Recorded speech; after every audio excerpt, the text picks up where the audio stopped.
নওজোয়ান ভাত খাও, ভাতে তো খাও আর কিতা, আর মানে মোবাইল টিপো আর নারী দেখো, ছবি দেখো আর চুলের পেখম ঘুরাও। হ্যাঁ ঘুরাও, সমস্যা নাই আব্বা। দেখবা তোমার চাইতেও বড় শক্তিধর এই পৃথিবী থেকে হারায় গেছে, তোমার চাইতেও বড় ক্ষমতাধর এই পৃথিবী থেকে হারায় গেছে। তুমি কেডা? এ দেখতে দেখতে নাই, দেখতে দেখতে যৌবন ফুরায় যাবে, দেখতে দেখতে এই শক্তি সামর্থ্য ফুরিয়ে যাবে, ফুরায় যাবে। আশ-শাবাবু বাইনা দুফাইন, এক বড় বুজুর্গ বলছে, যুবক তুমি মনে রেখো, তুমি দুই দুর্বলতার মাঝখানে আছো। তোমার শিশুকাল দুর্বল, তোমার বৃদ্ধকাল দুর্বল, দুই দুর্বলতার মাঝখানে অল্প কিছু সময় তুমি শক্তি নিয়ে আসো। সেই শক্তির সময়টাই হচ্ছে যৌবনকাল। যদি কিছু করতে হয় শক্তির টাইমেই করো। নিজেকে গড়লে শক্তি থাকতেই গড়ো, নিজের আখিরাত সাজাইলে শক্তি থাকতেই সাজাও।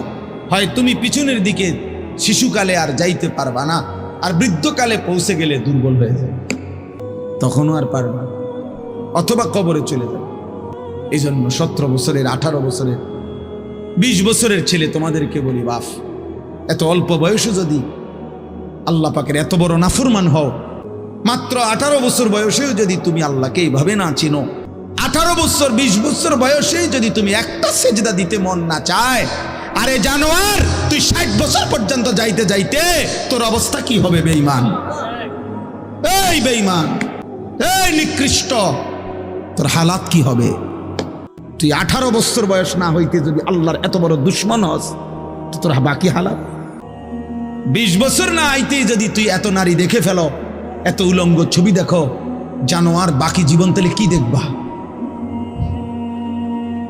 হাইওয়ান বলো, বাকি হায়াত কি দেখবা? তাহলে যা দেখার তো সব দেখে এলেছো, এরপরে কি করবা? এত কম বয়সে এত নারী, এত অল্প বয়সে এত উলঙ্গ ছবি দেখে ফেললাম, এত অল্প বয়সে চরিত্র এভাবে নষ্ট করে ফেললাম যে নারী ছাড়া, ছবি ছাড়া, জেনার দৃশ্য ছাড়া, বন্ধুদের অসৎ আড্ডা ছাড়া। এই জন্য বললাম ভাই,